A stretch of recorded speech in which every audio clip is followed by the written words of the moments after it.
اب ہم شروع کرتے ہیں یونس علیہ السلام کا قصہ۔ یونس علیہ السلام ایک عظیم اور کریم نبی تھے۔ ان کا قصہ قرآن کریم میں ایک انوکھا قصہ ہے۔ آپ کے والد کا نام متا تھا اور آپ سیدنا ابراہیم علیہ السلام کی نسل سے تھے۔ آپ کا ایک نام ذوالنون بھی ہے، یعنی مچھلی والے۔ النون کا مطلب ہے مچھلی۔ اسی طرح آپ کو صاحب الحوت بھی کہا جاتا ہے۔ اللہ تعالیٰ نے آپ کو ان سب ناموں سے پکارا ہے۔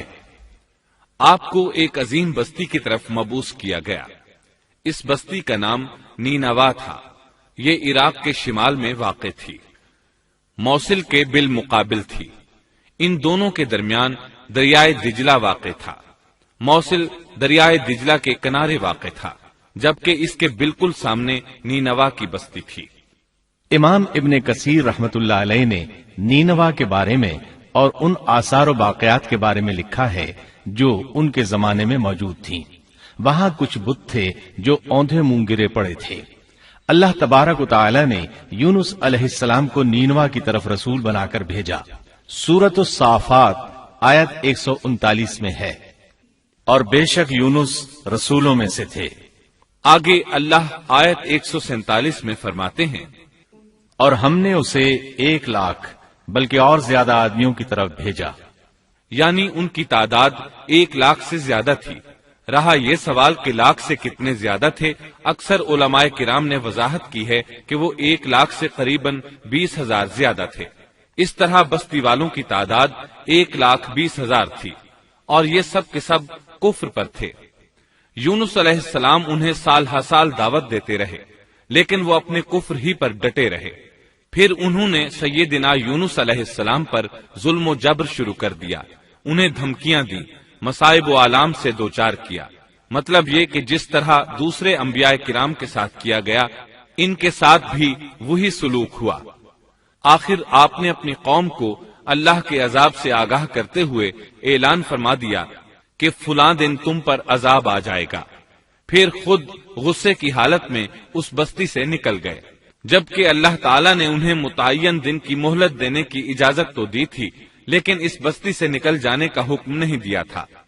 جب آپ نے انہیں یہ مہلت سنائی تو خود غصے کی حالت میں بستی سے نکل گئے۔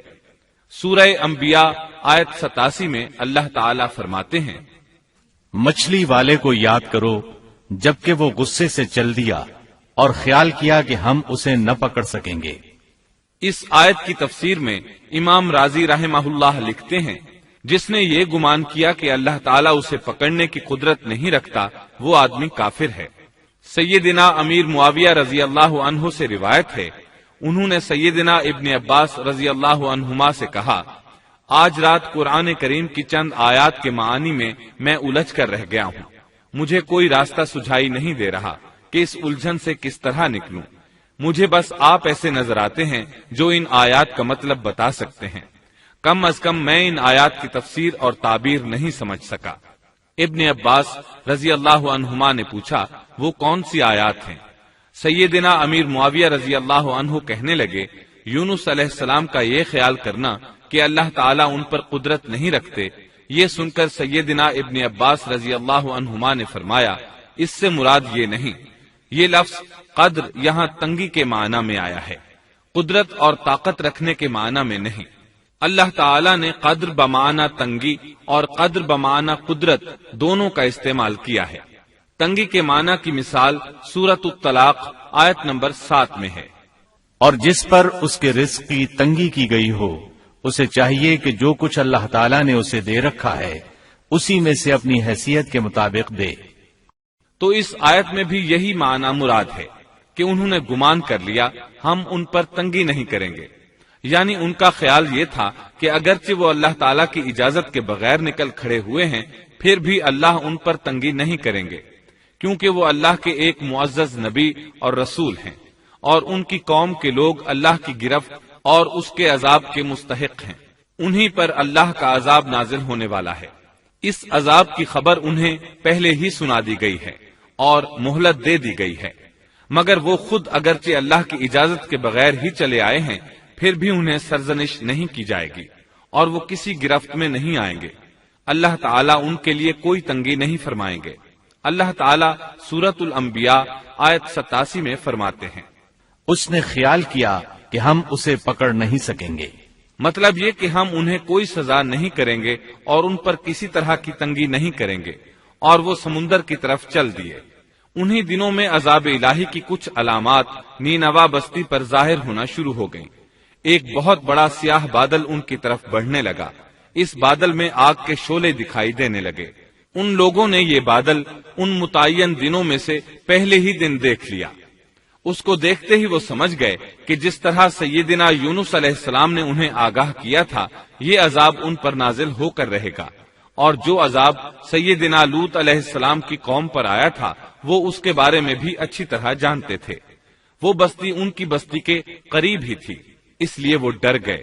ان کے سردار جمع ہوئے اور کہنے لگے، جیسے تم سے پہلے لوگوں پر عذاب اترا کرتے تھے، تم پر بھی یہ نازل ہو کر رہے گا، جلدی کرو، سب جمع ہو جاؤ۔ چنانچہ انہوں نے اس بات پر اتفاق کر لیا کہ سیدنا یونس علیہ السلام نے بالکل سچ فرمایا تھا۔ اللہ کی قسم، یہ بالکل وہی عذاب ہے، تم اللہ کے عذاب سے نجات نہیں پا سکو گے۔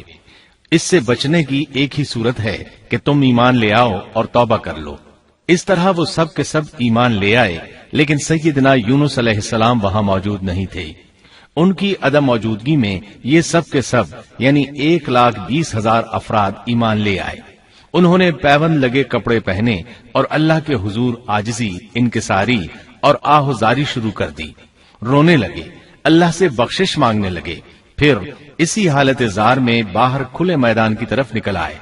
ان کے سرداروں نے سب کو الگ الگ کر دیا، یہاں تک کہ ماں اور بیٹے کو بھی جدا کر دیا۔ سب اپنی اپنی جگہ پر یعنی ماں اپنی جگہ پر اور بیٹا اپنی جگہ پر آہوزاری کرنے لگے تاکہ ان پر اللہ تعالی کی رحمت نازل ہو جائے۔ یہ عذاب 3 دن تک ان کے سروں پر منڈلاتا رہا، اور یہ بھی مسلسل آہوزاری کرتے رہے، اپنی عاجزی ظاہر کرتے رہے، معافیاں مانگتے رہے۔ آخرکار اللہ تعالیٰ نے ان پر رحم و کرم فرما دیا اور عذاب کو ان سے پھیر دیا۔ اللہ تعالیٰ سورہ یونس آیت 98 میں فرماتے ہیں، چنانچہ کوئی بستی ایمان نہ لائی کہ ایمان لانا اس کے لیے فائدہ مند ہوتا سوائے یونس کی قوم کے۔ مطلب یہ کہ سابقہ امتوں میں سے کسی کے بارے میں یہ سننے میں نہیں آیا کہ پوری قوم ایمان لے آئی ہو۔ تمام بستیوں میں ایک بھی بستی ایسی نہیں تھی، بس ایک یونس علیہ السلام کی قوم ایمان لے آئی۔ اللہ تعالیٰ سورہ یونس آیت 98 میں فرماتے ہیں، جب وہ ایمان لے آئے تو ہم نے رسوائی کے عذاب کو دنیاوی زندگی میں ان پر سے ٹال دیا اور ان کو ایک وقت تک کے لیے زندگی سے فائدہ اٹھانے کا موقع دیا۔ مطلب یہ کہ ہم نے انہیں دنیاوی زندگی کا لطف اٹھانے کا موقع دیا۔ اب اس قوم پر قیامت کے دن تک عذاب نہیں اترے گا۔ علامہ ابن کثیر رحمت اللہ علیہ فرماتے ہیں، اس آیت کریمہ کا مفہوم یہ ہے کہ کسی بستی کے تمام باشندے کسی نبی پر کبھی ایمان نہیں لائے، یا تو سب نے کفر کیا یا پھر اکثر نے کفر کیا۔ لیکن یونس علیہ السلام کی قوم واحد ایسی قوم ہے جو تمام کی تمام عذاب الہی کے آثار دیکھ کر ایمان لے آئی۔ سابقہ ادوار میں جتنی بھی بستیاں گزری ان میں اہل ایمان کے ساتھ یا تو کفار رہے ہیں یا ان میں منافقین بھی رہے ہیں، سوائے یونس علیہ السلام کی قوم کے وہ سب کے سب کافر تھے، پھر سب کے سب ایمان لے آئے۔ یہ اللہ تعالیٰ کے عجائبات میں سے ہے اور اس کی قدرت اور رحمت کی نشانیوں میں سے ہے۔ اب دوسری طرف کی سنیے، یونس علیہ السلام کو کچھ معلوم نہیں تھا کہ ان کی قوم کے ساتھ کیا ہوا۔ آپ تو غصے کی حالت میں بستی سے نکل کر سمندر کی طرف چلے آئے تھے۔ آپ ایک کشتی کی طرف آئے، اس میں سواریاں اور ساز و سامان لدا ہوا تھا۔ اللہ تعالیٰ سورۃ الصافات آیت 140 میں فرماتے ہیں، جب وہ بھاگ کر بھری کشتی پر پہنچے، کشتی روانہ ہوئی، موجیں اٹھیں، سمندر میں طغیانی آئی، یوں لگتا تھا کہ بس ابھی غرق ہوئے۔ کہنے لگے، بوجھ ہلکا کرو، اپنا ساز و سامان سمندر میں پھینک دو۔ چنانچہ انہوں نے اپنا اپنا ساز و سامان سمندر میں پھینک دیا۔ اس طرح کشتی کچھ ہلکی ہو گئی، لیکن ضرورت کے مطابق ہلکی نہ ہو سکی۔ اب وہ کہنے لگے، کسی کو سمندر میں گرانا ضروری ہے تاکہ کشتی مزید ہلکی ہو جائے، ورنہ یہ ڈوب جائے گی۔ جلدی کرو، قرا ڈالو۔ جس کے نام کا قرا نکلتا جائے اسے سمندر میں گراتے جاؤ اور بار بار یہ عمل دہراتے جاؤ یہاں تک کہ کشتی ہلکی ہو جائے۔ چنانچہ قرا ڈالا گیا، سب سے پہلے یونس علیہ السلام کا نام نکلا۔ سب کہنے لگے نہیں، یہ تو ایسے نہیں ہیں، ان کے چہرے پر تو سجدوں کے نشانات ہیں، انہیں رہنے دو، پھر قرا ڈالو۔ چنانچہ پھر قرا ڈالا گیا، پھر انہی کا نام نکلا۔ سب نے تعجب کیا۔ تیسری مرتبہ پھر قرا ڈالا گیا، اس بار پھر یونس علیہ السلام ہی کا نام نکلا۔ اللہ تعالیٰ سورۃ الصافات آیت 141 میں فرماتے ہیں، پھر قرآن اندازی ہوئی تو یہ مغلوب ہو گئے۔ ہر بار انہی کا نام نکلا۔ آخر کار ان لوگوں نے انہیں پکڑ کر سمندر میں گرا دیا۔ تو پھر انہیں مچھلی نے نگل لیا۔ حوت بڑی مچھلی کو کہتے ہیں۔ اللہ تعالیٰ نے حوت کو القاء فرمایا، انہیں کھانا نہیں، نہ ان کے جسم کو کوئی گزند پہنچے۔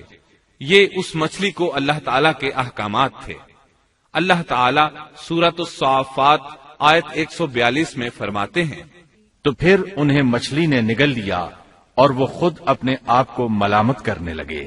یعنی وہ سمجھ گئے کہ بار بار جو ان کا نام قرآن اندازی میں نکلتا رہا ہے تو وہی مقصود ہیں، چنانچہ خود کو ملامت کرنے لگے، اور یہ ملامت توبہ کی ابتدا ہے کہ انسان خود کو ملامت کرتا ہے۔ اب یونس علیہ السلام مچھلی کے پیٹ میں تھے۔ اللہ کی قدرت، آپ مچھلی کے پیٹ میں 3 دن تک رہے، بعض روایات میں 7 دن اور زیادہ سے زیادہ مدت 40 روز آئی ہے۔ آپ نے مچھلی کے پیٹ میں اللہ تعالیٰ کو پکارا۔ اللہ سورۃ الانبیاء آیت 87 میں فرماتے ہیں، آخر کار وہ اندھیروں کے اندر سے پکار اٹھے۔ علماء نے یہاں 3 اندھیروں کا ذکر کیا ہے، مچھلی کے پیٹ کا اندھیرا، سمندر کا اندھیرا اور رات کا اندھیرا۔ گویا ان پر یہ سارے اندھیرے اکٹھے ہو گئے تھے۔ اللہ سورۃ الصافات آیت 143 اور 144 میں فرماتے ہیں، پس اگر یہ پاکی بیان کرنے والوں میں سے نہ ہوتے تو لوگوں کے اٹھائے جانے کے دن تک اس کے پیٹ ہی میں رہتے۔ مطلب یہ کہ اگر آپ اللہ تبارک و تعالی کی تسبیح نہ بیان کرتے تو مچھلی کے پیٹ ہی میں رہتے۔ آپ نے دعا نہیں مانگی بلکہ اللہ عز و جل کی تسبیح بیان کی۔ روایات میں یوں بھی آتا ہے کہ جب مچھلی آپ کو سمندر کی اتھاہ گہرائی میں لے گئی تو آپ وہاں آبی مخلوقات کی تسبیحات کی آوازیں سننے لگے۔ گویا اللہ تعالیٰ نے انہیں القاء فرمایا کہ آپ بھی تسبیح کریں۔ اللہ سورۃ الانبیاء آیت 87 میں فرماتے ہیں، بالآخر وہ اندھیروں کے اندر سے پکار اٹھا کہ الہی تیرے سوا کوئی معبود نہیں، تو پاک ہے، بے شک میں ظالموں میں ہو گیا۔ چنانچہ یونس علیہ السلام نے اس تسبیح کے الفاظ کو یوں ادا فرمایا۔ امام احمد، امام ترمذی، امام نسائی اور دیگر ائمہ رحمہم اللہ نے یہ حدیث نقل کی ہے کہ یونس علیہ السلام کی وہ دعا جو انہوں نے مچھلی کے پیٹ میں مانگی تھی وہ یہی ہے۔ جو بھی مسلمان یہ دعا اپنی کسی حاجت میں مانگے گا، اللہ تعالیٰ اس کی دعا ضرور قبول فرمائے گا۔ یہ دعائے مستجاب ہے، مقبول دعاؤں میں سے ہے۔ اسی دعا کے بعد اللہ تعالیٰ نے یونس علیہ السلام کو اس پریشانی سے نجات عطا فرمائی۔ اللہ سورۃ الانبیاء آیت 88 میں فرماتے ہیں، تو ہم نے اس کی پکار سن لی اور اسے غم سے نجات دے دی، اور ہم ایمان والوں کو اسی طرح بچا لیا کرتے ہیں۔ ایک صحابی نے نبی کریم صلی اللہ علیہ وسلم سے پوچھا، اے اللہ کے رسول صلی اللہ علیہ وسلم، یونس علیہ السلام نے جو دعا مچھلی کے پیٹ میں مانگی، کیا وہ صرف انہی کے لیے تھی یا ان کے بعد اہل ایمان کے لیے بھی ہے؟ تو آپ نے فرمایا، یہ دعا یونس علیہ السلام کے لیے خاص تھی اور سب اہل ایمان کے لیے عام ہے۔ کیا تم نے اللہ تعالیٰ کا یہ فرمان نہیں سنا؟ اور ہم ایمان والوں کو اسی طرح بچا لیا کرتے ہیں۔ جو بھی اس دعا کو پڑھے گا اللہ اسے رنج و غم سے نجات دیں گے۔ ایک قول کے مطابق تقریباً 40 روز آپ کی شب و روز یہی دعا رہی۔ اس مدت کے ختم ہونے پر اللہ تعالیٰ نے آپ کی دعا کو قبولیت بخشی۔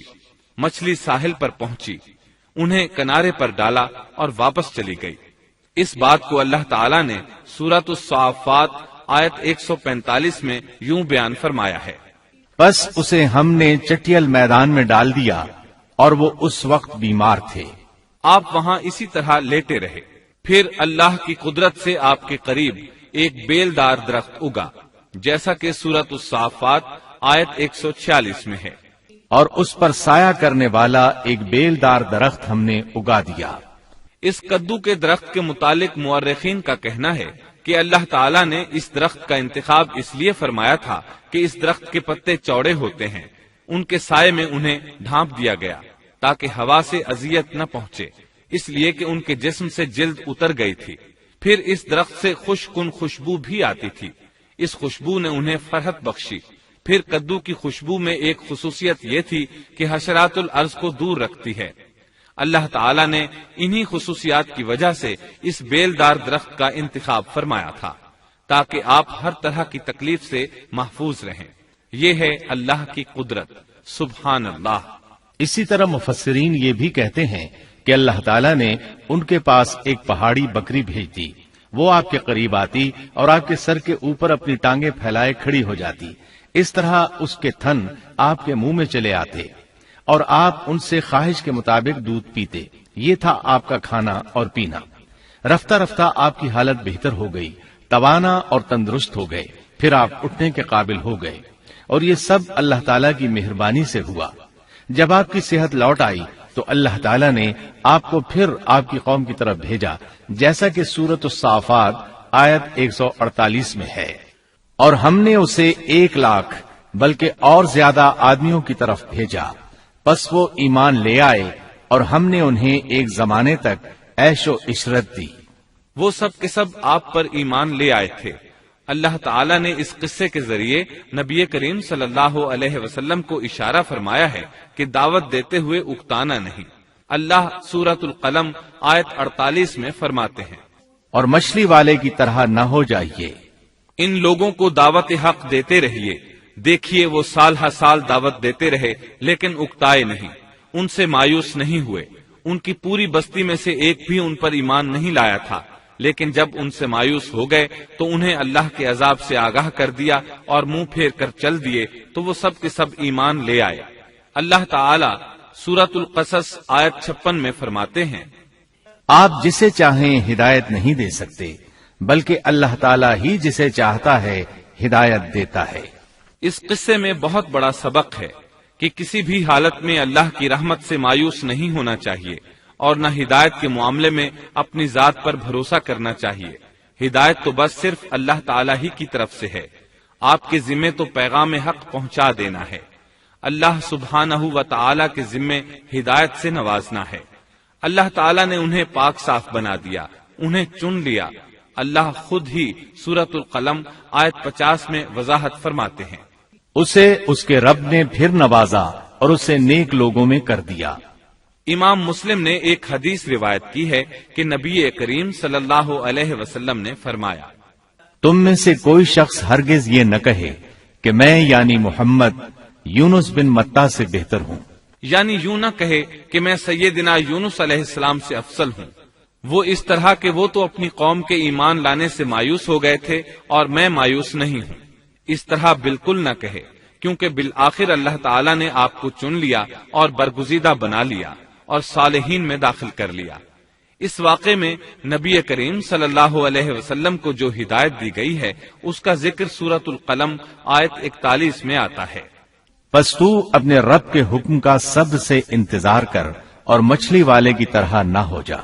مطلب یہ کہ یونس علیہ السلام کی مانند نہ ہو جائیے جو اپنی قوم کے ایمان لانے سے مایوس ہو گئے تھے۔ یقیناً دین کی دعوت اور حق کے پرچار میں یہ بہت عظیم سبق ہے کہ داعی اللہ کو کبھی مایوس نہیں ہونا چاہیے۔ یونس علیہ السلام کا قصہ ختم ہوا